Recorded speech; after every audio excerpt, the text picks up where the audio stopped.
जय लंबोदरा पाहि मां,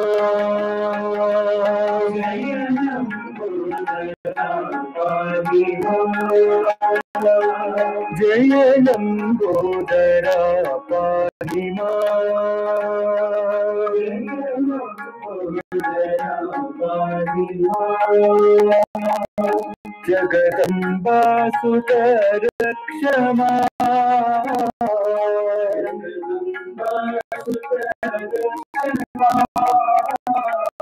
जगदम्बा सुतर क्षमा,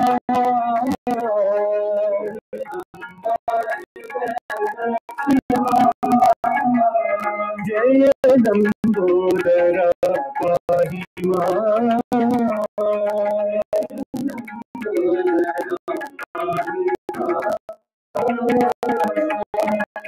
शरणागत क्षमा,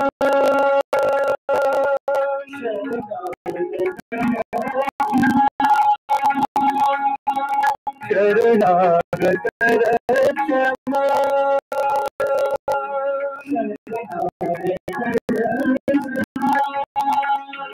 हे करुणानिधे पाहि मां,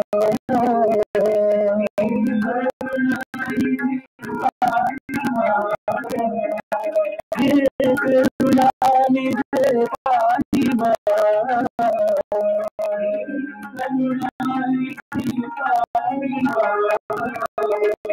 श्री गणनाथ संरक्ष मां,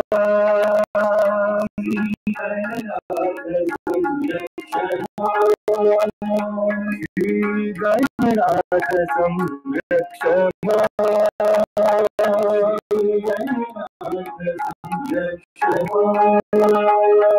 निज भक्ति मुदं देहि निज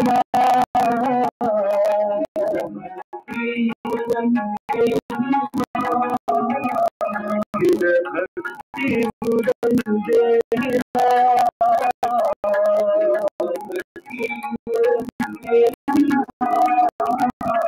जय लंबोदरा पाहि मां,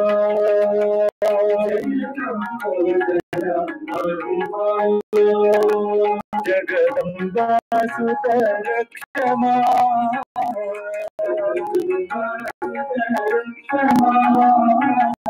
जय लंबोदरा पाहि मां,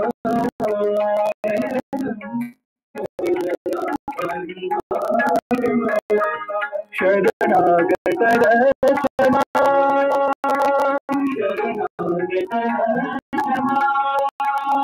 हे करुणानिधे पाहि मां,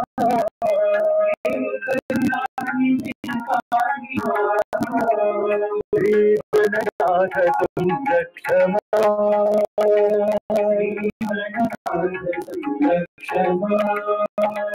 निज भक्ति मुदं देहि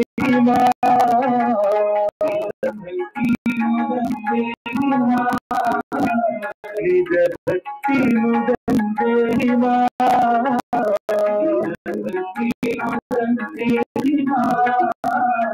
जय लंबोदरा पाहि मां।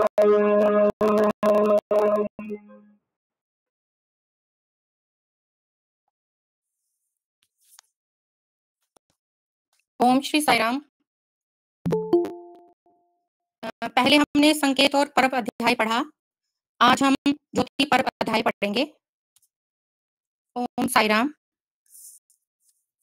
बाबा अनंतपुर से 20 अक्टूबर 1968 को जब धारवाड़ की ओर रवाना हुए, जहां से उन्हें उत्तरी मैसूर के जिलों का 1 सप्ताह का दौरा करना था, तो किसी ने उनसे पूछा, आपकी यह यात्रा निश्चित रूप से स्मरणीय होगी, इसे क्या नाम दिया जाए? बाबा ने तत्काल उत्तर दिया, अमरपुर आनंद यात्रे। हाँ, यह बाबा का निर्णय था। वह ही इसका निर्देशन कर रहे थे। सब जगह से वे स्वयं अतिथि और आतिथ्य थे, स्वयं ही गंतव्य और मार्गदर्शक थे। इस यात्रा से हजारों लोगों को अपार आनंद प्राप्त हुआ। जब बाबा की कार मैसूर राज्य के प्रथम नगर बेलारी पहुंची, तो यह खबर सबके हृदयों को पुलकित करती हुई चारों ओर फैल गई। जिसने सुना वह उत्साहित हो अपने प्रियजनों, इष्ट मित्रों आदि को सुनाते हुए आगे बढ़ता गया। शुभ समाचार बिजली की कौंधता चारों ओर आनंद की लहर फैलाता हुआ फैल गया। दीपावली के ज्योति पर्व का मंगल अवसर था। शुभ समाचार ने सारे क्षेत्र में घर घर दीप की ज्योति जला दी। गड़ग में ऐसे भक्त थे जिन्हें बाबा के अनुग्रह का प्रसाद प्राप्त हो चुका था और जो पूर्ण भक्ति के साथ बाबा के नाम एवं रूप की पूजा करते थे। उन लोगों ने दूसरों को प्रोत्साहित किया और वे सब एकत्रित हो फूल मालाएं आदि लेकर नगर के प्रवेश द्वार पर पहुंच गए, ताकि अवसर हाथ से ना निकल जाए और दर्शन सौभाग्य प्राप्त कर ले। हलकोटी और अन्नगिरी में भक्तगण सड़क के दोनों ओर भजन गाते हुए इस आशा के साथ एकत्रित थे कि बाबा कुछ क्षण रुककर कार से बाहर आकर दर्शन देने की कृपा करेंगे। बाबा जब हुगली नगर की सीमा पर पहुंचे, तो नगर में प्रवेश के पूर्व ही नगर के महापौर और 3,000 नागरिक बाबा के स्वागत के लिए खड़े थे। महापौर ने बाबा से आशीर्वाद के लिए प्रार्थना की, जिससे नगर स्वस्थ, सुखी और समृद्ध रहे। धारवाड़ वहां से केवल 12 मील दूर था। नगर में प्रवेश करते समय प्रिंसिपल, धारवाड़कर तथा विद्यागिरी की प्रतिष्ठित जनता ने बाबा का द्वार पर स्वागत किया। बाबा प्रातः 9:30 बजे विश्वविद्यालय के क्षेत्र में उपकुलपति के बंगले पर पहुंचे। उपकुलपति तथा इस यात्रा के आयोजक डॉक्टर अप्पा साहब अड़के, बीई, पीएचडी, जब से विश्वविद्यालय के कार्य से ऑस्ट्रेलिया गए थे, तभी से अस्वस्थ चल रहे थे। उन्होंने मुझसे कहा, मैं तो सोचता था कि यह एक साधारण सा कार्य था। बाबा के दौरे का कार्यक्रम ही तो बनाना था, किंतु इस क्षेत्र के चारों ओर से ऐसा दबाव आया कि मैं तो घबरा गया कि क्या करूं। मेरी इस दुविधापूर्ण स्थिति को बाबा जान गए और उन्होंने मेरी सारी समस्या को धारवाड़ आकर ही हल करने के लिए कहा। डॉक्टर अड़के ने आगे कहा, जब बाबा धारवाड़ पधारे तो मैं बीमार था, किंतु बाबा के आते ही मुझ में नई शक्ति और उत्साह आ गया। उस समय उन्हें कार्य करने से कोई नहीं रोक सका और वह स्वयं भी अपने आप को नहीं रोक सके। उन्हें अपने स्वास्थ्य के प्रति सावधान रहने को सचेत करने की किसी को आवश्यकता नहीं हुई। उपकुलपति के बंगले के बाहर मैदान में आसपास और दूर दूर से आए और एकत्रित हुए हजारों लोगों को बाबा ने उस रात्रि तथा दूसरे दिन प्रातः दर्शन दिए। सायंकाल 4 बजे बाबा सेवा समितियों के पदाधिकारियों से मिले और शीघ्र ही स्थानों और मार्गों तथा तिथियों का निर्णय कर अपनी यात्रा कार्यक्रम निर्धारित कर दिया। उस दिन सायंकाल की सार्वजनिक सभा में बाबा का भाषण सुनने के लिए 20,000 लोग एकत्रित थे। डॉक्टर अड़के ने बाबा के कर्नाटक आगमन पर स्वागत करते हुए कहा, बाबा ने आज यहाँ पधार कर जो अपना अनुग्रह प्रदान किया है, उससे इस विश्वविद्यालय को गौरव प्राप्त हुआ है। हमारा यह कार्य और व्यवहार उन पदार्थों से है, उनके नाप तोल से है, उन वस्तुओं से है जो परिवर्तनशील हैं, जो उत्पन्न होती हैं और जिनका नाश होता है। हमारा संबंध है संग्रह और वर्गीकरण से, विश्लेषण और संश्लेषण की बौद्धिक प्रक्रिया से। किंतु खेद है, ना तो हम प्रज्ञान अर्जित कर पाते हैं और ना ही दे पाते हैं। हमारे हृदय पाषाण बन चुके हैं, निर्जीव बन गए हैं। हमारे मस्तिष्क केवल पुस्तकें मात्रा बन गए हैं। पाषाण बन गई अहिल्या का श्री राम के चरण स्पर्श से उद्धार हो गया था और वह पुनः जीवन, सौंदर्य और सद्गुण से संपन्न सजीव नारी बन गई थी। हमें उसी दैविक स्पर्श की आवश्यकता है। बाबा, हमारा भी उद्धार करने की कृपा कीजिए। हमें भी पाषाण से सजीव, सत्यम और सुंदरम बनाइए। डॉक्टर गोकक ने, जो अनेकों वर्षों से धारवाड़ नगर और कार्य कर्नाटक विश्वविद्यालय से संबंध रहे हैं, अपने साथियों से अपने सारे दुख दर्द, पीड़ाएं, दुर्बलताएं, दोष, चिंताएं तथा अपने सिर के सारे बोझ बाबा को सौंप देने के लिए और उनके स्थान पर उनसे अनुग्रह का आश्वासन प्राप्त करने के लिए कहा, जिससे तत्काल आश्रय मिलता है, सुख और संतोष प्राप्त होता है। बाबा ने अपना भाषण कन्नड़ भाषा में देना प्रारंभ किया। यह भगवान की दया और करुणा का अप्रत्याशित प्रतीक था। वहां उपस्थित प्रत्येक पुरुष, स्त्री और बालक के आनंद का भाव उसकी आंखों से करतल ध्वनि के साथ प्रतिध्वनित हो उठा। उन्होंने अनुभव किया कि बाबा का वह असीम प्रेम ही है जिसके कारण प्रथम बार विशाल सार्वजनिक सभा में कन्नड़ में संबोधित करने के लिए तैयार हुए बाबा की दिव्य वाणी चारों ओर की पहाड़ियों से प्रतिध्वनित हो उठी। कस्तूरी आज यहाँ नहीं है। मुझे बिना किसी दुभाषी की सहायता के संबोधित करना है। यद्यपि गत 25 वर्षों से मेरा कन्नड़ क्षेत्र से संपर्क है, किंतु आज यह प्रथम अवसर है जब मैं कन्नड़ प्रदेश में किसी सार्वजनिक सभा को संबोधित कर रहा हूँ। तुम अपनी भाषा की कस्तूरी के समान प्रशंसा करते हो। मैं आशा करता हूँ कि भाषा के इस सम्मान को मैं किसी प्रकार की क्षति नहीं होने दूंगा। बाबा का प्रेम इतना महान और वशीभूत करने वाला है कि बाबा हमारे हृदय और मुख के शब्द से ही हमसे ले लेते हैं। वह अपने दिव्य संदेश को उन शब्दों में और इस ढंग से देते हैं कि हम उन्हें उत्साह के साथ ग्रहण कर सकें। बाबा का कन्नड़ में वह प्रथम भाषण 1.5 घंटे तक उसी धारा प्रवाह से प्रवाहित रहा और उसी माधुर्य और रोचकता से पूर्ण था जैसा कि उनका तेलुगु में भाषण होता है, जिसमें वह सदा बोलते हैं। धारवाड़ के लोग आनंद विभोर हो गए। आहा, कितना आनंद बरसाया है। आह, कैसा आलोक फैलाया है उन्होंने। ओहो, पावन गंगा का कैसा तीव्र प्रवाह था। ये कुछ उद्गार थे जिनसे विश्वविद्यालय का वातावरण उस भाषण को सुनकर गुंजित हो उठा था। भाषण की समाप्ति पर बाबा ने कुछ भजन गाए, जिन्हें उपस्थित जनता सामूहिक रूप से समवेत स्वरों में दोहराती जाती थी। भजनों में भगवान के विभिन्न नामों और रूपों का, जैसे राम, कृष्ण, शिव, शक्ति, सुब्रमण्यम, विष्णु आदि का यशोगान था।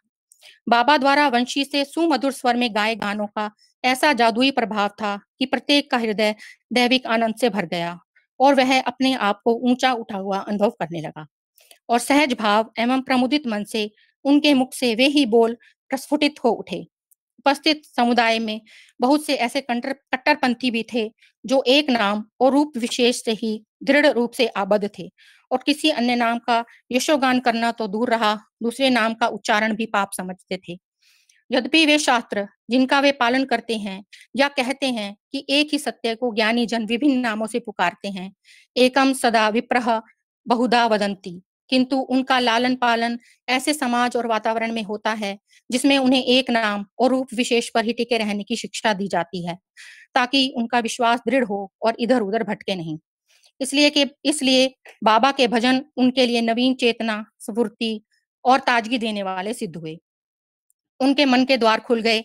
वर्षों का जमा हुआ कूड़ा करकट और गंदगी, भय और अनादर के भाव बाबा की मधुर स्वर लहरी से प्रवाहित हो उठे। वे कह उठे, केवल बाबा में वह शक्ति है जिसने वर्षों की पड़ी हुई आदत पर विजय पाकर हमारे हृदयों में इस विशाल आनंद का स्रोत खोल दिया है। बाबा तो धर्म के उस आदि स्रोत को खोल देते हैं, अस्तित्व के मूल को छू देते हैं कि चाहे स्त्री हो या पुरुष, नवयुवक हो या वृद्ध, हिंदू हो या ईसाई, मुसलमान, पारसी या बौद्ध, अथवा ईश्वर में या मनुष्य तक में विश्वास न करने वाला नास्तिक हो, आतंकवादी हो या शून्यवादी, कोई भी प्रभावित हुए बिना नहीं रहता। उसके बाद बाबा की यात्रा निर्धारित क्रम के अनुसार चलती रही। बाबा ने विद्यागिरी के आर्ट कॉलेज के वृद्ध मैदान में एक विशाल सभा को संबोधित किया। बाबा ने वहां एक पौधा भी लगाया, जिससे विद्यार्थियों के बीच बाबा की स्मृति सदा हरी बनी रहे। बाबा ने प्रिंसिपल धारवाड़कर को उसी समय सृजित कर एक नीलम की अंगूठी दी। फिर बाबा विद्यार्थियों में अनुशासन के विकास और चित्र निर्माण पर बोले। मेरा संदेश है, प्रेम स्वरूप बनो, ना किसी से घृणा करो, ना ही किसी से डरो, ना ही किसी को भयभीत करो, दूसरों के सुख दुख को समझो, उनके हर्ष शोक को समझो, दूसरों को दुख या संकट में पड़ा देखकर कभी प्रसन्न मत हो, बल्कि उसके साथ सहानुभूति रखो, उसे अपना दुख दर्द समझो, दूसरों की प्रसन्नता में, सुख में स्वयं की प्रसन्नता का अनुभव करो, ईर्ष्या का नहीं। शिक्षा ग्रहण करने की अवधि में सब कुछ सीखो, अच्छी प्रवृत्तियां और आदतें, शांत और ध्यान अवस्थिति होने की विद्या। इनसे आपको जीवन की पाठशाला की कठिन परीक्षाओं में उत्तीर्ण होने में सहायता प्राप्त होगी। यह सनातन धर्म का सर्वश्रेष्ठ उपदेश है और मैं आपको विश्वास दिला दूं कि संपूर्ण संसार में यह अपने पूर्ण यश, गौरव और प्रताप के साथ स्थापित होगा और संसार शांति और समृद्धि को प्राप्त होगा। इसी महान उद्देश्य को लेकर मैं इस पृथ्वी पर आया हूँ। विद्यागिरी से बाबा मोटर द्वारा हुबली पहुंचे। वहां कर्नाटक मेडिकल कॉलेज के विशाल मैदान में अपार जनसमूह एकत्रित था। बाबा के दर्शन पाने तथा भाषण सुनने के लिए लोग कॉलेज के भवनों पर एकत्रित थे। यह समाचार हुबली में व्यापक रूप से फैल चुका था कि बाबा कन्नड़ में भाषण करते हैं। इसलिए लोगों को दैविक वाणी का प्रत्येक शब्द सुनने और उसे अपने हृदय में संजो कर रखने की उत्कृष्ट उत्सुकता थी। बाबा ने अपने भाषण में कहा, आज दीपावली है, जिस दिन आप नाना प्रकार की स्वादिष्ट मिठाइयाँ खाते हैं, किंतु उन सब में जो मिठास होती है, वह चीनी की मिठास होती है, जो विभिन्न मिश्रणों और पदार्थों के साथ भिन्न-भिन्न नामों से पुकारी जाती है। इस प्रकार जो वस्तु प्रत्येक पदार्थ और जीव को स्थिति ज्ञान और आनंद की विशेषताओं का ज्ञान प्रदान करती है, वह आत्मा है। वही नाम और रूप में आबद्ध भगवान है, परमात्मा है। बाबा ने विद्यार्थियों को क्रोध और प्रतिशोध की भावनाओं में बह जाने से बचने और अपनी विवेक बुद्धि से युक्त तर्क का उपयोग कर अनेकों उपायों में से उपयुक्त उपाय ढूंढ निकालने और उसके द्वारा अपनी समस्याओं का समाधान करने की सलाह दी। बाबा ने कहा, नारों के लिए भी मंत्र शब्द का उपयोग किया जा सकता है, किंतु मंत्र पर मनन करने की आवश्यकता है। उसे विवेक की तुला पर तोला जाना अनिवार्य है। उस समय मेडिकल कॉलेज के विद्यार्थी उनके सामने अधिक थे। बाबा ने कहा, 4 अक्षरों की उपाधि के लिए जीवन का सर्वश्रेष्ठ समय आप उसके लिए लगाते हो। क्या उपाधियों की उपाधि अर्थात भगवत अनुग्रह प्राप्त करने के लिए आप दिन भर में 5 मिनट का समय नहीं दे सकते और उस समय शांति के साथ बैठकर ईश्वर की महानता, दिव्यता और सर्वशक्तिमत्ता, सर्वव्यापकता तथा रहस्य पर चिंतन और विचार नहीं कर सकते, जो प्रत्येक अणु और परमाणु और कोशिका के निर्माण, संयोग, वियोग और अन्य क्रियाओं से प्रकट होता रहता है। 23 तारीख को बाबा ने प्रातः 9 बजे धारवाड़ से सिरसी रोड होकर पश्चिमी समुद्री तट के क्षेत्र की ओर प्रस्थान किया। कोई 45 मिनट में बाबा मुंडगोड़ ग्राम पहुंचे। इस इलाके में सड़क के आसपास बहुत ही कम गांव हैं। वहां 2-2, 3-3 मकान दूर-दूर पर बगानों और वनों में वृक्षों और झाड़ियों में घिरे झांकते से दिखाई देते हैं। इसलिए जब उस क्षेत्र के लोगों को बाबा के आगमन का शुभ समाचार प्राप्त हुआ, तो मुख्य सड़क से 20 और 25 मील की दूरी तक से लोग मुंडगोड़ गांव में एकत्रित थे, ताकि वे इस युग के अवतार के चिर प्रतीक्षित दर्शन का परम सौभाग्य प्राप्त कर सकें। वहां लगभग 4,000 सामान्य ग्रामीण कृषक और मजदूर एकत्रित थे। उन साधारण और सीधे लोगों के मुख पर भगवान के प्रति श्रद्धा और भक्ति के भाव और आंखों में चमक ज्ञानी जनों के लिए प्रेरणा का स्रोत थी। बाबा उनके बीच में घूमते हुए निकले। बीच में बैठे 3 अपंग बाबा ने ढूंढ निकाले और तत्क्षण सर्व रोग हर आरोग्यवर्धक विभूति सृजित कर उन्हें दी। बाबा ने कुछ क्षण उनके समक्ष नाम स्मरण और भजन के संबंध में उपदेश दिया। फिर उन लोगों के हृदय में वास्तविक आनंद की प्रत्यक्ष अनुभूति कराने के लिए बाबा ने 3 भजन गाए, जिन्हें सुनकर और सुमधुर स्वरों में दोहराकर वे स्वयं को धन्य अनुभव करने लगे। उसके बाद तो सड़क पर 100-100 गज के फासले पर भजन और नृत्य द्वारा सारा मार्ग पावन होता चला गया। मलगी, एकम्बी, ईसापुर और गोडल्ली में ग्रामीण जनों की लगन देखते ही बनती थी। बाबा उनकी भक्ति और व्यवहार से इतने प्रसन्न थे कि अनुशासनपूर्ण ढंग से एकत्रित लोगों के समक्ष बाबा अपनी कार से उतरकर खड़े हो जाते, ताकि वे उस रूप के प्रत्यक्ष दर्शन कर सकें, उसे अपने हृदय में स्थायी रूप से अंकित कर सकें, जिसका नाम उनकी जीवा पर सदा बना रहता है। डॉक्टर अड़के लिखते हैं, जहाँ कहीं भी सड़क के किनारे लोगों को एकत्रित देखते, बाबा अपनी कार के पायदान पर खड़े हो जाते और दरवाजा खोल देते। बाबा के निकट पहुंचने का सौभाग्य प्राप्त हो, चरण स्पर्श का अवसर कहीं हाथ से न निकल जाए, लोग ऐसे बेसुध हो जाते कि कार के दरवाजे को बुरी तरह दबा देते, सैकड़ों उस पर आ पड़ते, किंतु विस्मय की उस दरवाजे का कुछ नहीं बिगड़ा, वह तनिक भी ढीला या टेढ़ा नहीं हुआ और जैसा का तैसा बना रहा। ठीक 11 बजते ही बाबा सिरसी के गोपाल कृष्ण मंदिर में सत्य साई समिति के कक्ष में पहुंचे। बाबा ने 21 तारीख को किसी से कहा था कि सिरसी 11 बजे प्रातः पहुंचेंगे। लोगों को बाबा का यह कथन याद आया और वे विस्मित थे कि घड़ी ने किस प्रकार बाबा की आज्ञा का पालन किया। नगर के बाहर कोई 10,000 लोग बाबा का स्वागत करने के लिए एकत्रित थे। डॉक्टर अड़के लिखते हैं, बाबा लोगों को दोपहर की तेज धूप में तपता सहन नहीं कर सके। बाबा ने उन्हें भजन गाने के लिए कहा, जिससे बादल आकर उनकी धूप से रक्षा कर सकें। उन्होंने भजन गाना प्रारंभ किया और उन्हें भजन के प्रभाव से ताप के संताप से शांति प्राप्त हुई और मन का संताप हरा भगवान की वाणी ने। भगवान ने बसवन्ना के वचनों तथा अन्य प्रसिद्ध वीर शैव कवियों और संतों की वाणी से उद्धरण लिए और समस्त उपस्थित जनता के हृदय जीत लिए। बाबा ने उन्हें याद दिलाया, प्रेम ही भगवान है, प्रेम में रहो, दिवस का शुभारंभ प्रेम से करो, संपूर्ण दिवस को प्रेम से परिपूर्ण करो और दिवस का समापन भी प्रेम से करो। आप लोगों ने मेरे साथ प्रेम के बंधन से संबंध जोड़ा है। मैं सभी जीवों में समान रूप से व्याप्त हूँ, इसलिए सबको समान रूप से प्रेम करो। बाबा ने आगे कहा, नाम के परिचय का आपने अभी प्रभाव देखा। यदि कुछ क्षण के नाम स्मरण से आपको इतना अनुग्रह प्राप्त हुआ कि आप कुछ समय बादलों के आच्छादित हो जाने से सूर्य के तीव्र ताप से राहत प्राप्त कर सके, तो सोचो कि सतत निर्विघ्न रूप से नाम स्मरण करने के द्वारा आप कितना लाभ प्राप्त कर सकते हैं। आप लोगों के हृदयों में मेरे दर्शनों के लिए जो तड़प थी, उसका फल आज आपको प्राप्त हो गया। मुझे इस बात की प्रसन्नता है कि आप मेरा प्रेम प्राप्त कर रहे हैं और मैं आपका प्रेम प्राप्त कर रहा हूँ। यह प्रेम के आदान प्रदान का क्रम सदा बना रहे। जब बाबा मंच से उतरे तो उन 40,000 उपस्थित लोगों में शायद ही कोई ऐसा होगा जिसकी आंखें गीली ना हो। सबके नेत्रों से प्रेम और कृतज्ञता के अश्रु झलक रहे थे। बाबा गोपाल कृष्ण मंदिर में आए, वहां चित्रों और गतिविधियों संबंधित फोटो प्रदर्शनी देखी। वहां से बाबा ने अपनी आगे की यात्रा के लिए प्रस्थान किया। उनके लिए बिना कोई विश्राम किए, यद्यपि सबके सब लोग उनसे थोड़ी देर विश्राम करने का आग्रह करते रहे, किंतु विश्राम कैसा, अरब सागर के तट पर कारवाड़ की ओर चल दिए। सड़क के दोनों ओर बाबा के दर्शनों के लिए उत्सुकता पूर्वक प्रतीक्षा में खड़े लोगों की भीड़ मिलती। सड़क पर उन गांव के नाम पढ़े जा सकते थे। नीलेकनी, हनुमनी, मरुगरा, अम्मिनीहल्ली, जनमने, कसगे, कसगला, हेरेगुट्टी। अनेक स्थानों पर बाबा कार से उतरकर 1-2 मिनट के लिए खड़े होते और अपनी स्मित मुस्कान के साथ उन्हें अपना आशीर्वाद देते और एकत्रित समुदाय के आनंद पुलकित मुख मुस्कुराहट के साथ हाथ जोड़े हुए अपने इष्ट की आराधना में पुष्प से खिल उठते। अंकोला में आग्रह में कुछ कोलाहल था, अतएव बाबा कार से नहीं उतरे। चलती कार से ही अपना हाथ हिलाकर उनकी ओर हिला दिया, जो बाबा का उनके लिए आशीर्वाद था, और उन्होंने उसी में अपनी तृप्ति पाई। अवेरसा का छोटा सा गांव सड़क के किनारे बाबा के स्वागत में अपने पलक पावड़े बिछाए था। सड़क पर खूब सजे हुए तोरण द्वार बने थे। चारों ओर बंधनवार झंडियां और गुब्बारे टंगे थे।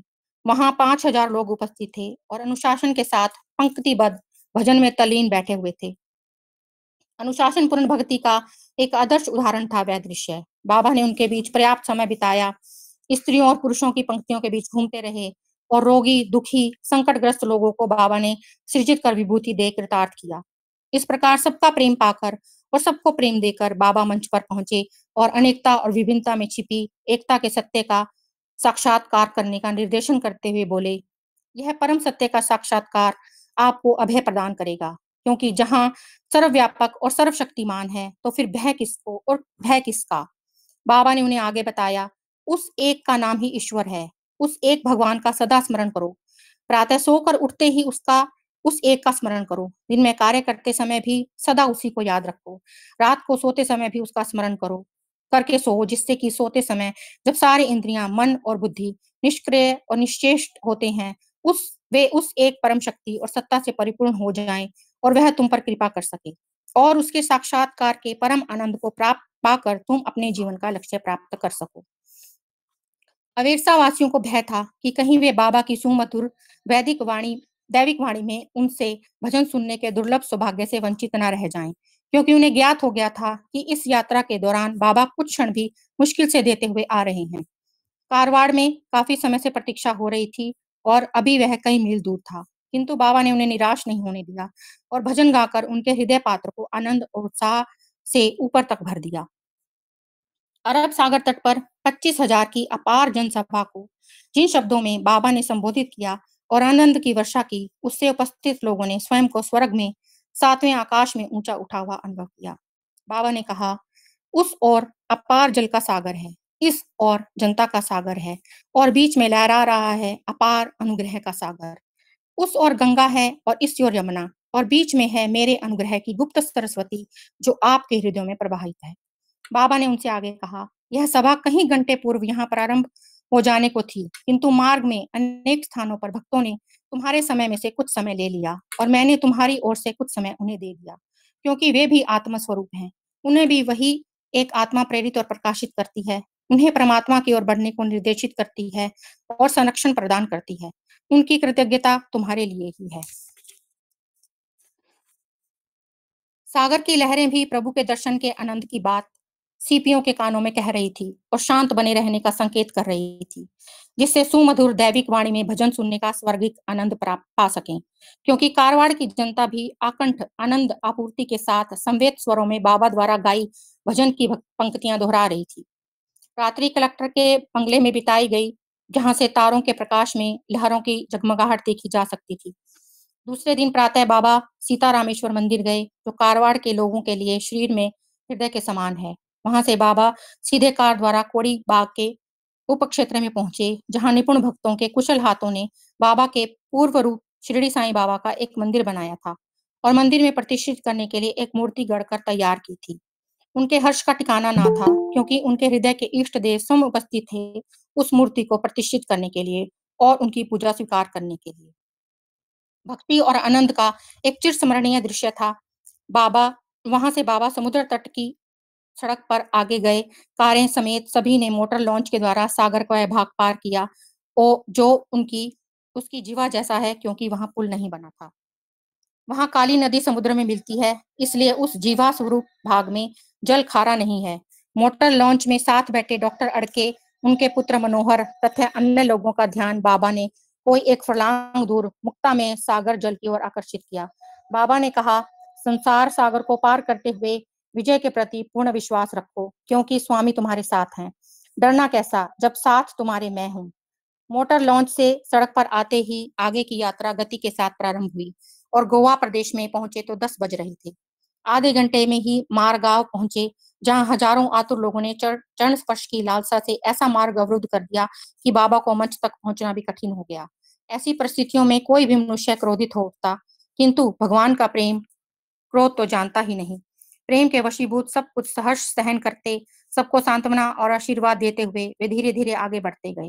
क्रोध के स्थान पर प्रस्फुटित करुणा एक रोगी पर दृष्टि पड़ी, तो उसे उसी क्षण ईसा मसीह का एक चित्र सृजित करके दिया, क्योंकि बाबा जानते थे कि वह ईसाई है। एक अन्य रोगी को विभूति का प्रसाद दिया, वह हिंदू था। विभूति के संबंध में ऐसी कोई बात नहीं है। किसी भी विश्वास या मत वाले को बाबा विभूति देते हैं और लोग उसे स्वीकार करते हैं, किंतु किसके अंतर में क्या लालसा है और उसे क्या दिया जाना चाहिए, यह तो अंतर्यामी प्रभु ही जानते हैं।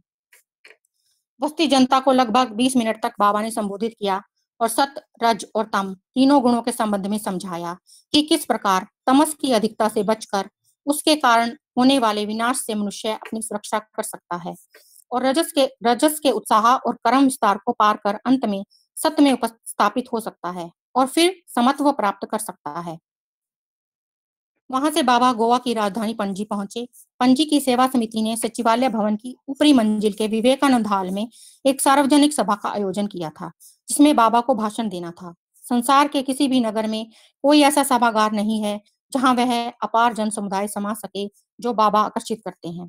बाबा ने तो कहा भी है कि जिस सभा को वह संबोधित करते हैं, उसके शामियाने की छत तो केवल आकाश ही हो सकती है। इसलिए वही हुआ जो होना था। बाबा का भाषण सुनने के लिए एकत्रित लोगों में से बहुत बड़ी संख्या में लोग बाबा के दर्शन नहीं पा सके।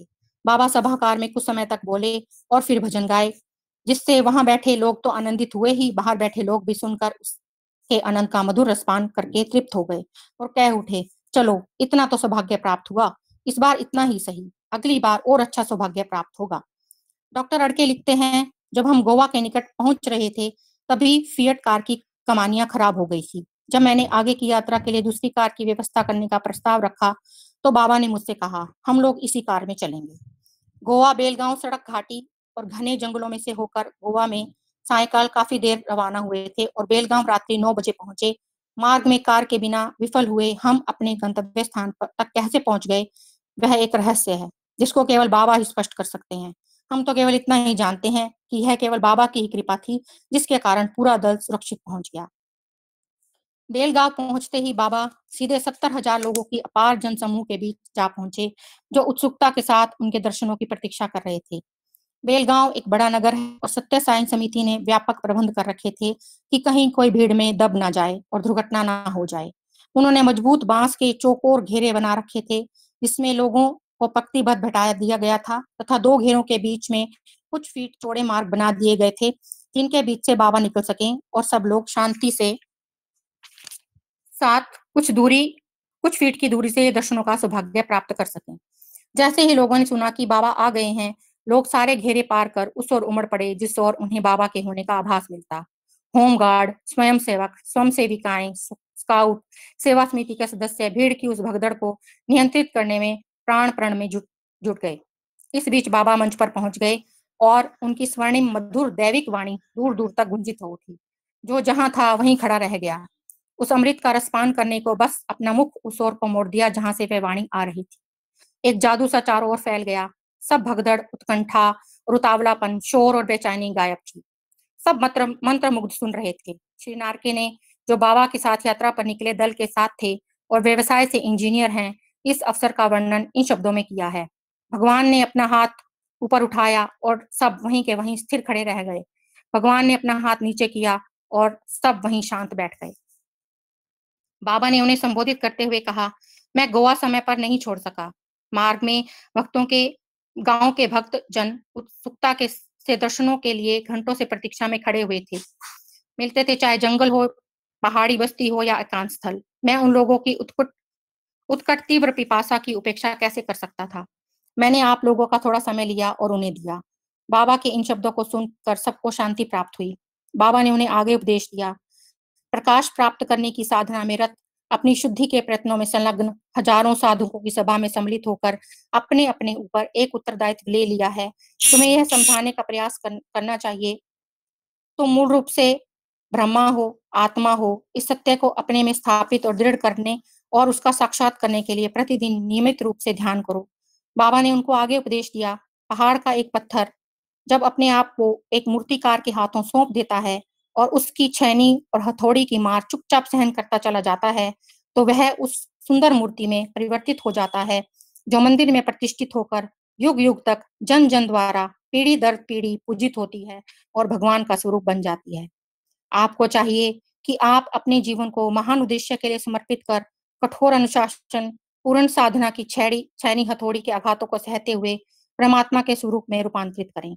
जब एक पत्थर भगवान का बन सकता है, तो क्या आप नहीं बन सकते, जबकि मूल रूप में आप वही हैं। बाबा ने आगे कहा, मैं गत 5 दिनों से कर्नाटक प्रदेश की यात्रा कर रहा हूँ। मैं अब एक बात पर बल देना चाहता हूँ।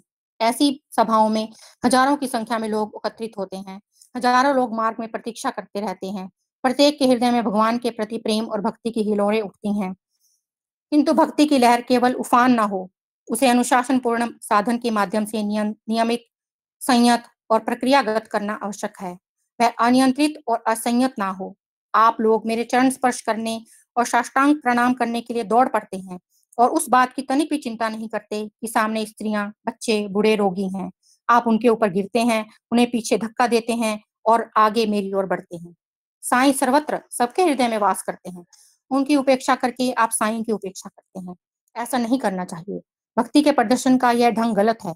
साईं के इस रूप के दर्शन और उनको सुनने के लिए इस प्रकार के ढंग अपनाने से सारी साधना, सारी तपस्या व्यर्थ हो जाती है, क्योंकि सब में निवास करने वाले साईं को आप कष्ट पहुंचाते हैं। लोगों के मस्तक शर्म, लज्जा और पश्चाताप में झुक गए, आंखें गीली हो गई। बाबा ने उन्हें निर्देश दिया, उनके प्रति प्रेम, सहिष्णुता, सम्मान उत्पन्न करो, जो निर्बल, असहाय, संकटग्रस्त और रोग पीड़ित हैं। उनके साथ अपनी आत्मा के संबंध को समझते हुए उन्हें प्रेम, सहानुभूति और सेवा प्रदान करो। दूसरे दिन बाद प्रातः बाबा ने अपनी यात्रा का क्रम आगे जारी रखा और कार से उतरी कर्नाटक में एक दूसरे जिले के सदर मुकाम बीजापुर की ओर रवाना हुए। मार्ग में बाबा बेलहोगल रुके, जहां भक्तगण बाबा के दर्शन, चरण स्पर्श करने और संभाषण सुनने के तीनों सौभाग्य प्राप्त करने के उत्सुक थे। किंतु बाबा ने उन्हें केवल दर्शन करने और संभाषण सुनने का ही अवसर दिया। प्रभात बेला में ही वहां कई हजार लोग उपस्थित थे।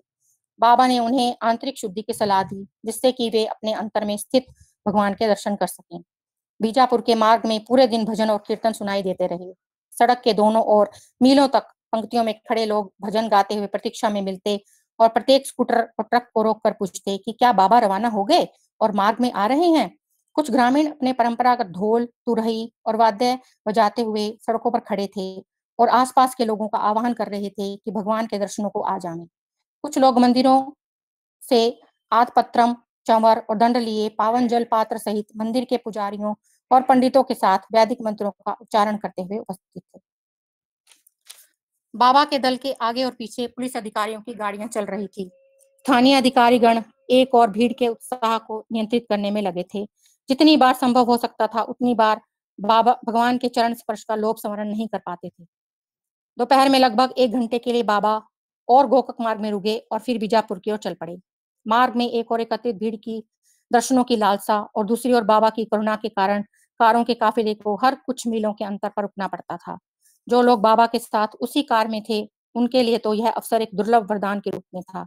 बाबा स्वयं भजन गाते, लोगों को भजन गाने के लिए प्रोत्साहित करते, आशु कविता रचकर सुनाते, साथ में बैठे लोगों से भी उस ऐतिहासिक यात्रा की स्मृति और अनुभव पर आशु कविता करने के लिए कहते। इस प्रकार समय और स्थान की सभी सुध-बुध खोए अद्वितीय आनंद में लीन सब लोग उस लंबी यात्रा में सड़क पर आगे बढ़ते चले जा रहे थे। बीजापुर में कई मील पहले से ही जनता की अपार भीड़ सड़क के दोनों ओर एकत्रित थी। डॉक्टर अड़के लिखते हैं, मैंने जैसे तैसे हिम्मत करके बाबा से निवेदन किया कि इस अपार भीड़ को देखते हुए यहाँ का कार्यक्रम रद्द करते हुए आगे ही बढ़ जाना चाहिए, किंतु बाबा का उत्तर था नहीं। बीजापुर में लगभग 75,000 लोग आकुलता के साथ सड़कों पर और सभा स्थल के चारों ओर फैले हुए थे। डॉक्टर अड़के लिखते हैं, बाबा अकुलाते और व्याकुल उफनते जनसागर के बीच घुस गए। साथ के सब लोग व्यवस्थापक गण उस स्थिति में अपने हाथ पैर फुला बैठे थे और घबरा गए थे कि अब क्या होगा। लेकिन शीघ्र ही हमने देखा कि बाबा सुरक्षित मुस्कुराते हुए मंच पर थे, जहां बिजली का तीव्र प्रकाश था, माइक्रोफोन लगे थे। बाबा के श्रीमुख से कविता की पहली पंक्ति जैसे ही प्रस्फुटित हुई, बाबा अपने भाषण के प्रारंभ करने से पूर्व तत्क्षण रचकर सुनाते हैं, तो सारा कोलाहल शांत था। वहां उपस्थित नर नारी, बाल वृद्ध मंत्रमुग्ध थे और सबने ध्यानपूर्वक एकाग्रचित मुंह खो उस ओर देखना शुरू कर दिया। हमने राहत की सांस ली। बाबा ने उस अपार जन समुदाय से प्रश्न किया, आप किस उद्देश्य को लेकर जन्मे हैं? बाबा के मनुष्यों के बीच में मनुष्यों के रूप में अब तक जो कुछ समय आपने बिताया है, उसमें आपने क्या किया और पाया है? जब आपकी मृत्यु होगी, तो आप अपने पीछे क्या छोड़कर जाना चाहते हैं? श्री विनीत रामचंद्र राव, जो बाबा के साथ यात्रा करने वाले दल के एक सदस्य थे, लिखते हैं, हमने यह केवल पढ़ा और सुना है कि जब श्री कृष्ण अपनी बंसी बजाते थे, तो हजारों फनों वाला नाग भी अपना फन चुका लेता था। किंतु हमने यह प्रथम बार देखा कि 75,000 उठे हुए और फुंकारते हुए फन बाबा की मुग्ध कर देने वाली वाणी का एक शब्द सुनते ही बाबा के प्रश्नों की बौछार से ऐसे आहत हुए कि गर्दन झुका आत्म परीक्षण की मुद्रा में सुनने लगे। बाबा ने उन्हें उपदेश दिया कि प्रेम उत्पन्न करो, क्योंकि प्रेम ही समस्त सृष्टि का प्रेरक है। प्रेम ही भगवान है और प्रेम से ही भगवान का अनुग्रह प्राप्त किया जा सकता है। जब बाबा ने भजन का प्रभाव और उसकी उपयोगिता और सार्थकता समझाई और उसके बाद स्वयं गाकर कुछ भजन सुनाए और सबको दोहराने को कहा, तो सभी ने उनकी वंशी के जादू को स्वीकार किया। सबके हृदय में उत्तम और उच्च प्रवृत्तियां प्रस्फुटित, पल्लवित, पुष्पित और फलित भी हो गईं। सबने अपने भीतर एक अद्वितीय स्फुरण आनंद की लहर, एक स्वर्गिक चेतना की अनुभूति की। रात्रि सर्किट हाउस में बिताई और बाबा तड़के उठ बैठे और आगे की यात्रा के लिए शीघ्र तैयार होकर कूच कर दिया। वहां से चले कारों में चले कोई 20 मिनट हुए होंगे कि सड़क पर हरी पीली बेलों का पंडाल देखकर सब विस्मित थे।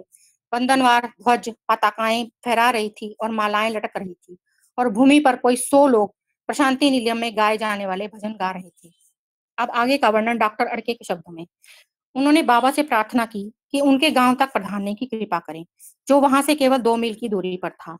उन्होंने कहा कि वहां तक के मार्ग को उन्होंने मरम्मत करके ठीक कर दिया है और कार जा सकती है तथा ग्रामवासी भगवान के दर्शनों के लिए उत्कट अभिलाषा के साथ प्रतीक्षा कर रहे हैं। मैं बड़ा उत्सुक था कि आगे का कार्यक्रम पूर्व निर्धारित समय के अनुसार चले और इसके लिए कहा भी, किंतु बाबा ने कहा, ठीक है, हम लोग इनके साथ चलेंगे और 5 मिनट देंगे। कारें उस ओर मुड़ गई। मार्ग धूल रहित जल्द से धुला था। गांव में पहुंचे, स्त्रियों ने धूप दीप सहित आरती उतारी और कार पर पुष्प वर्षा की। ढोल तुरही का नाद गूंज उठा। मार्ग के दोनों ओर पंक्तिबद्ध ग्रामवासियों के पशु भी खड़े थे। उनकी गर्दनों की घंटियां टनटना उठी। बाबा ग्रामवासियों को अनुशासित रहने में पूर्ण विनय और भक्ति के साथ नेत्रों में दर्शन के आनंद की चमक लिए बैठा देखकर बड़े प्रसन्न हुए। एकत्रित लोगों को निसंकोच और निडर होकर गाने के लिए प्रेरित किया। वहां कोई 40 मिनट का समय देकर बाबा पुनः आगे की यात्रा के लिए मुख्य सड़क पर लौट आए। भक्ति की बाढ़ सतत रूप से संपूर्ण क्षेत्र को पार करती, प्रत्येक घर में प्रवेश करती, प्रत्येक हृदय को उर्वरा बनाती, स्त्री पुरुष बालक युवा और वृद्ध सबके हृदयों को पुलकित और स्पंदित करती हुई आगे बढ़ती जा रही थी। बाबा दोपहर की तपती धूप में बैठे खड़े लोगों को देखकर द्रवित हो उठते। वे उन्हें सुस्त और निराश नहीं देखना चाहते थे। अतएव बाबा अपने अनुग्रह से उनके संताप हरते। मार्ग में उनके साथ यात्रा कर रहे कर्नाटक विश्वविद्यालय के उपकुलपति, उनके पुत्र तथा अन्य लोगों को लंबी यात्रा में मनोरंजन और उत्साह प्राप्त प्रदान करने के लिए कन्नड़ में अनेकों भजन सुनाते रहे। कैसा सौभाग्य पाया था उन लोगों ने कि ऐसी सानिध्य और दैविक आनंद की प्राप्ति की। बाबा ने मध्ययुगीन कन्नड़ संत कवि पुरंदर दास और कनक दास द्वारा रचित अनेकों गीत और भजन सुनाए। उडुपी में बाबा ने कनक दास की कथा सुनाई। माधवाचार्य द्वारा प्रतिष्ठापित भगवान कृष्ण की मूर्ति गडरिया कुल में जन्मे संत कनक दास को दर्शन देने के लिए मुड़ गई थी।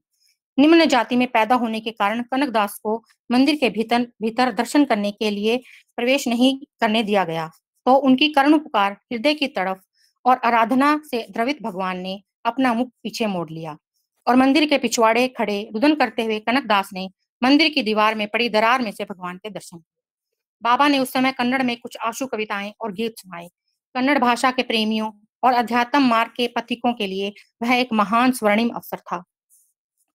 केरूर होते हुए मार्ग में भक्तों को दर्शन देते हुए बाबा नरगुन पहुंचे, जहां आसपास और दूर दूर के गांव से तथा हुबली और धारवाड़ तक से घंटों की मोटर द्वारा यात्रा करके आए लोग भारी संख्या में जमा थे। बाबा ने अपने भाषण में कहा कि भगवान सबके अंदर स्थित है। आवश्यकता है अनुशासन और संयम पूर्ण नियमित साधना के द्वारा विशुद्ध ज्ञान प्राप्त करने की। प्रज्ञा चक्षु खुल जाने पर ही इस सत्य की अनुभूति की जा सकती है। आत्म साक्षात्कार किया जा सकता है। जैसे शरीर के समस्त अंगों से केवल जीवा ही जल में घुले नमक का स्वाद चख कर उसे जान पाती है। शीतल वायु के झोंकों में लहलाते धान के खेतों और घास के हरे भरे मैदानों के बीच से निकलते हुए बाबा सायंकाल नविल कुंड पहुंचे। अपार जनसमूह था। लोग शांत और पंक्तिबद्ध कतारों में अनुशासन के साथ बैठे थे। बाबा ने अनेक भजन सुनाए। उन्हें संबोधित करते हुए बाबा ने कहा, दृश्यमान जगत सदा परिवर्तनशील है। यह अस्थाई और नश्वर है। आत्मा ही चिरस्थाई, अमर और शाश्वत है। देश काल की सीमाओं से परे और किसी भी परिवर्तन से अप्रभावित सत्य सनातन है। एकम एव अद्वितीयम ब्रह्मा, केवल एकमेव ब्रह्मा ही है, अन्य कोई दूसरा नहीं। इस एकमेव ब्रह्मा का साक्षात्कार करने के लिए, उसकी प्रत्यक्ष अनुभूति के लिए 5 अनुशासनों का पालन किया जाना अत्यंत आवश्यक है। मंत्र, नाम स्मरण, योग, ध्यान और समाधि।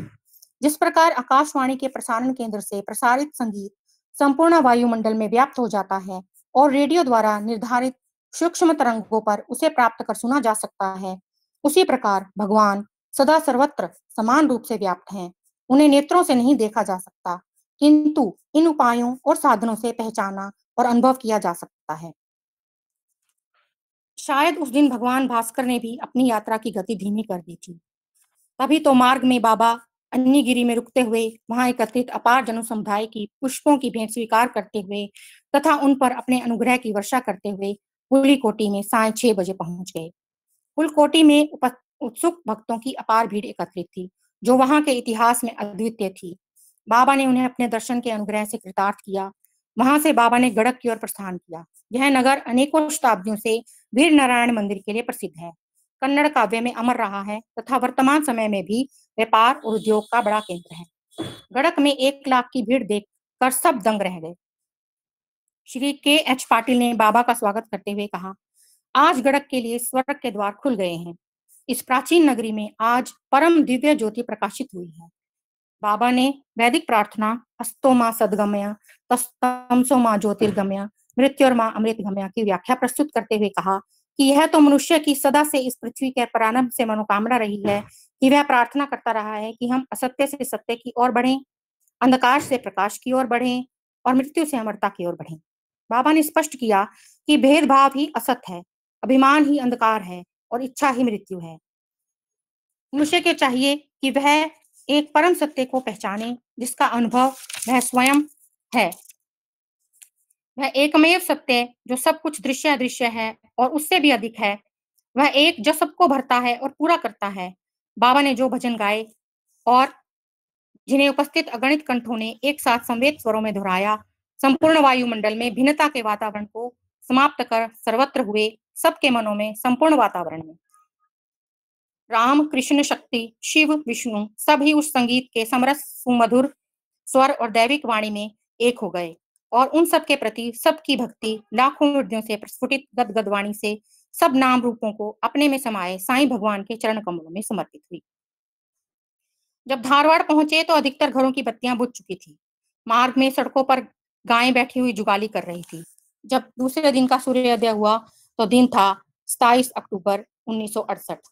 बाबा उसी प्रकार चिर प्रफुल्लित प्रसन्न वदन थे जैसा बाल रवि के समान ही उन पर लंबी यात्रा की थकान का तनिक भी चिन्ह नहीं दिखता। चाहे कितने ही लाखों की भारी भीड़ में कितने भी समय रहना पड़े, घंटों उनका जय जयकार होता रहे, कितनी ही भाषाओं में और कितने ही देशों में लगातार उनका स्वागत होता रहे, रवि के समान उनका तेज बना रहता है। उन्हें अपने कार्य और मार्ग का स्मरण रहता है, उसमें कोई शिथिलता नहीं आती। किंतु उनके साथ यात्रा करने वाले तो मनुष्य ही थे। उनकी दशा देख बाबा की करुणा उमड़ी और उन्होंने डॉक्टर अड़के और उनके पुत्र व अन्य लोगों को उस दिन विश्राम करने के लिए कहा और स्वयं धारवाड़ और हुबली में भक्तों के घरों में गए, क्योंकि बाबा तो सदा कहते हैं, आपका आनंद ही मेरा भोजन है। बाबा किसी के घर में कितने भी थोड़े समय के लिए पधारें, वह शांति और प्रेम का स्वर्ग बन जाता है। बाबा जब किसी के यहाँ जाते हैं तो अकेले ही जाते हैं, जिससे कि उस भक्त को अन्य लोगों के लिए व्यवस्था करने में कठिनाई में ना पड़ना पड़े। बाबा जिस भक्त के यहाँ जाते हैं उससे यह भी जोर देकर कहते हैं कि आडंबर पूर्ण प्रदर्शनात्मक स्वागत सत्कार ना करें। सजावट, विविध व्यंजन पकवान, कीमती मालाएं, पुष्पहार, इष्ट मित्र और भाई बंधुओं और रिश्तेदारों को निमंत्रण और भोज में व्यर्थ का व्यय ना करें। बाबा घर के सर्वप्रिय सदस्य के रूप में आते हैं, जो काफी समय बाद घर में पहुंचा हो। घर के लोगों की संभाल करने, उन्हें प्रेम और सांत्वना देने, हिम्मत और साहस बढ़ाने, समस्याओं का समाधान करने, घर के सुख दुख में सम्मिलित होने, आध्यात्मिक प्रगति में सहायता देने और जीवन में मार्गदर्शन प्रदान करने।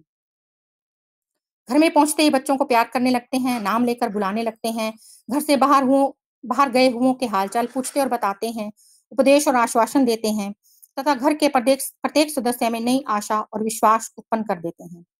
बाबा का आगमन घर में चिरस्थायी निधि बन जाता है, जिसके लिए उस घर के लोग आजीवन कृतज्ञ रहते हैं। जहाँ दुख और शोक की छाया होती है, वहाँ हर्ष की लहर आ जाती है। जहाँ रोग का वातावरण होता है, वहाँ स्वास्थ्य और सक्रियता दिखाई देती है। जिस घर में बाबा पहुंच जाते हैं, वहां से रोग, संकट, शोक, संताप, भय, निराशा का अध्याय समाप्त होकर सुख, शांति, संतोष, स्वास्थ्य, अभय, प्रेम, विश्वास, साहस और उत्साह का नया आनंदमय अध्याय प्रारंभ होता है। सोमवार 28 बस सुगंधा साईराम, सुगंधा साईराम।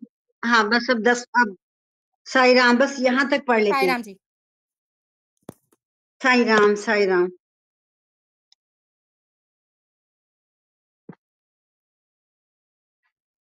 हमारे मध्य में डॉक्टर साहब हैं, डॉक्टर अमर सिंह जी। डॉक्टर साहब आप कुछ प्रकाश डालिए भगवान की इस यात्रा पर। साईराम जी। जी साईराम। साईराम सभी भक्तों को साईराम। देखिए आज का लेसन भगवान बाबा की इतनी लगातार यात्रा है कि ना तो उन गांवों का नाम याद, ना उन शहरों का नाम याद। बस ये समझ ले भगवान की प्रेम की वर्षा होती चली गई और वो बादल बरसता बरसता बरसता अंत तक पहुंचा है। तो क्या किसके बारे में बताएं। स्वामी ने बच्चों को भी शिक्षा दी, बड़ों को भी शिक्षा दी, प्रेम की भी शिक्षा दी। उनको ये भी बताया, स्वामी जी से घर जाते थे, अकेले जाते थे, और जितने साथ जा रहे थे उन्होंने भी बाबा का इतने चमत्कार, इतना अनुभव किया कि किस प्रकार से लोगों का समूह सागर की तरह उमड़ पड़ता था। सड़कों के साथ पूरा गांव, पूरे मकान, सबके सब आकर के उनके चरणों में नमस्कार करते थे। तो ये भगवान का एक बहुत यथा प्रेम था जिनकी वर्षा इन लोगों पर हुई है। और इतनी लंबी यात्रा, लगातार यात्रा भगवान बाबा ने, और उनके चेहरे पर कोई थकान तक नहीं थी, सूर्य की तरह चमकता हुआ आगे तक चल रहा था। तो ये तो भगवान की कृपा है इतनी बड़ी, जो हमें उनके साथ यात्रा करने का अवसर भगवान ने दिया। और ये सब कुछ हमें उनकी वाणी को, उनको सुनने का ये अवसर दिया है, पढ़ने का। तो ये उनकी अथाह कृपा है हम भक्तों के ऊपर। और मैं क्या बताऊं, ये तो बहुत कुछ स्वामी ने इतना लंबी यात्रा में भक्तों को दिया है। साईराम। हाँ जी साईराम। डॉक्टर साहब ऐसे आज स्वामी की आपने जैसे अभी बताया, इस लंबी यात्रा के बारे में सुनकर ऐसे लगा कि कोई जैसे कमेंट्री होती है, आंखों देखा हाल। हाँ बिल्कुल ऐसे ही लगा है कि हम भी या तो आंखों देखा हाल लगा, और या ऐसे लगा कि हम भी उस यात्रा में साथ साथ ही उस भीड़ में हम भी हैं, जहां भगवान के दिव्य दर्शनों को हम भी पाकर और आनंदित हो रहे हैं। कहीं कहीं स्वामी के बड़े सुंदर शब्दों को नोट किया। जब यात्रा ये प्रारंभ हुई, कर्नाटक की यात्रा, तो वास्तव में बाबा ने ये कहा कि भगवान के विभिन्न नामों का यशोगान होना चाहिए, और भगवान के किसी भी रूप का या बाबा का स्वयं का कोई भी चित्र नगर संकीर्तन में भजन मंडलियों को अपने साथ नहीं लेकर घूमना चाहिए। बाबा का कथन है, भगवान का अनुसरण करो। हमें तो नहीं पता, कहीं हो सकता है ऐसा नियम उल्लंघन भी होता हो कि सुबह का जो नगर संकीर्तन होता है उसमें कोई शोभा यात्रा की तरह लेकर चलते हों भगवान के स्वरूप के चित्र लेकर, लेकिन भगवान ने स्पष्ट कर दिया कि भगवान का अनुसरण करो, और चाहे बाबा का और चाहे कोई भी भगवान का स्वरूप है उसको तुम लेकर मत चलो। और आगे एक जगह पर उन्होंने कहा, संकट में हो तो मेरा नाम पुकारो, ये आपका अधिकार है कि आप मेरा अनुग्रह प्राप्त करें। इससे बड़ा आश्वासन क्या होगा। भगवान ने कहा, ये अधिकार दिया है भगवान ने हमें, संकट में हो तो मेरा नाम पुकारो, ये आपका अधिकार है कि आप मेरा अनुग्रह प्राप्त करें। बीच बीच में यात्रा करते हुए स्वामी ने ऐसे सुंदर छोटे छोटे संदेश दिए हैं, ऐसे सुंदर दैवी संदेश दिए हैं कि बस ये तो मंत्र रूप है, ये संदेश भी हैं और हमारे लिए ये जीवन का मंत्र भी है। और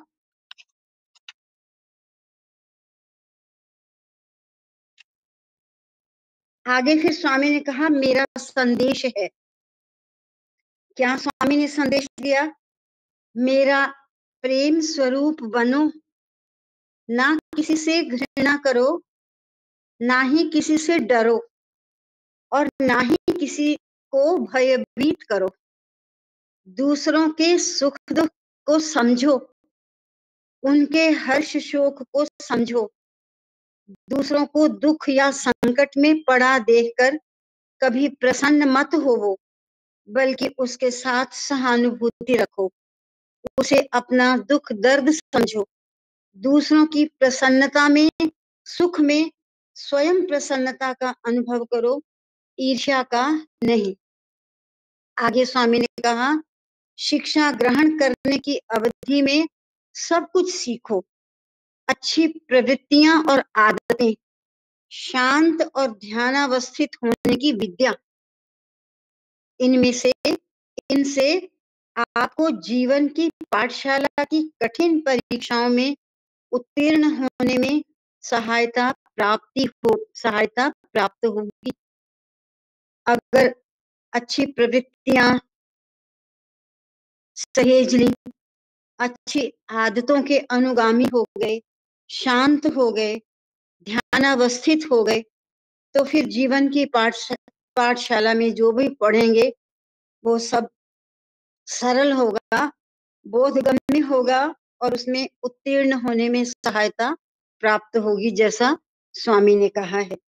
ये सनातन धर्म का सर्वश्रेष्ठ उपदेश है, और मैं आपको विश्वास दिला दूं कि संपूर्ण संसार में ये अपने पूर्ण यश, गौरव और प्रताप के साथ स्थापित होगा, और संसार शांति और समृद्धि को प्राप्त होगा। इसी महान उद्देश्य को लेकर मैं इस धरती पर आया हूँ। कहाँ तक भगवान की कृतज्ञता के आगे हम नतमस्तक हों कि वो बार बार हमें चेता रहे हैं कि मैं क्यों इस धराधाम पर आया हूँ। मैं एक बहुत बड़े उद्देश्य को लेकर आया हूँ, और यहाँ भगवान ने कितना एक रास्ता साफ कर दिया। सनातन धर्म का कॉन्सेप्ट जो बहुत मिसलीड करता है हमें, उसको स्पष्ट कर दिया। और क्या कहा कि शिक्षा ग्रहण करने की अवधि में सब कुछ सीखो और अच्छी प्रवृत्तियां और आदतें, शांत और ध्यानावस्थित होने की विद्या, ये सब सीखो।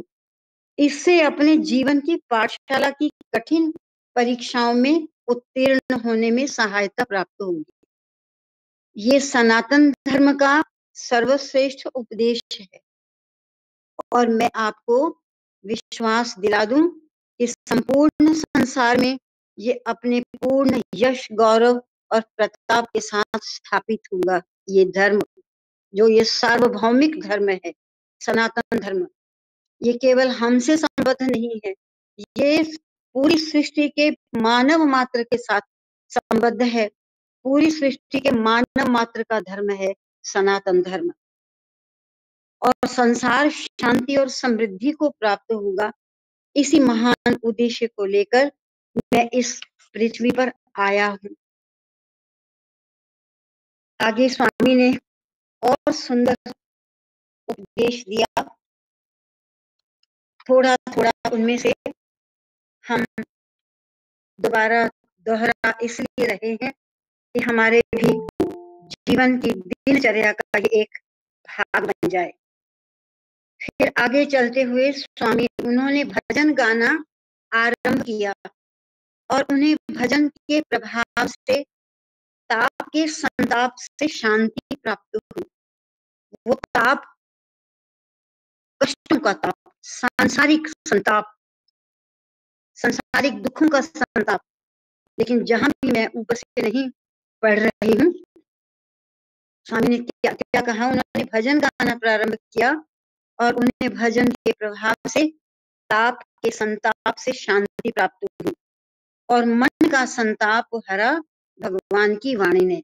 जो यहाँ प्रसंग है तो बड़ी तेज धूप थी, वो इस तेज धूप में ही सब लोग भगवान के लिए, भगवान के दर्शनों के लिए व्याकुल थे, प्रतीक्षा में थे। तो उस ताप की बात भी की भगवान ने और मन का संताप हरा भगवान की वाणी ने। जब भगवान ने अपनी सुमधुर वाणी में संदेश देना शुरू किया तो जो मन का ताप था वो भगवान की सुमधुर वाणी ने हर लिया। भगवान ने वसवन्ना के वचनों तथा अन्य प्रसिद्ध वीर शैव, ये वसवन्ना वहां के कोई कवि रहे, वीर शैव कवियों और संतों की वाणी से उदाहरण दिए। शैव एक संप्रदाय है, वीर शैव एक संप्रदाय है जो अभी भी है, थोड़े बहुत दक्षिण भारत में मिलते हैं। ये भगवान शिव की उपासना ही करते हैं। तो कवियों, वीर शैव कवियों और संतों की वाणी से उदाहरण दिए और समस्त उपस्थित जनता के हृदय को जीत लिया। और बाबा ने उन्हें याद दिलाया क्या अंततः क्या सभी वाणियों का एक ही सार कि प्रेम ही भगवान है, प्रेम में रहो, दिवस का शुभारंभ प्रेम से करो, संपूर्ण दिवस को प्रेम से परिपूर्ण करो और दिवस का समापन भी प्रेम से करो। आप लोगों ने मेरे साथ प्रेम के बंधन से संबंध जोड़ा है। मैं सभी जीवों के समान, मैं सभी जीवों में समान रूप से व्याप्त हूँ, इसलिए सबको समान रूप से प्रेम करो। भगवान ने इतना बड़ा संदेश दिया। और आगे आप लोगों के हृदयों में मेरे दर्शनों के लिए जो तड़प थी उसका फल आज आपको प्राप्त हो गया। मुझे इस बात की प्रसन्नता है कि आप मेरा प्रेम प्राप्त कर रहे हैं और मैं आपका प्रेम। सिर्फ हम अगर ये कहें कि हम स्वामी से बहुत प्रेम करते हैं, लेकिन ना जाने वो कितना प्रेम खुद करते हैं, जिसे प्रोकेट है ये। बल्कि हमारा तो प्रेम में 90%, चलो 80% सांसारिकता हो सकती है, लेकिन स्वामी का तो सिर्फ दैवी और विशुद्ध प्रेम है जो वो अपने भक्तों से करते हैं।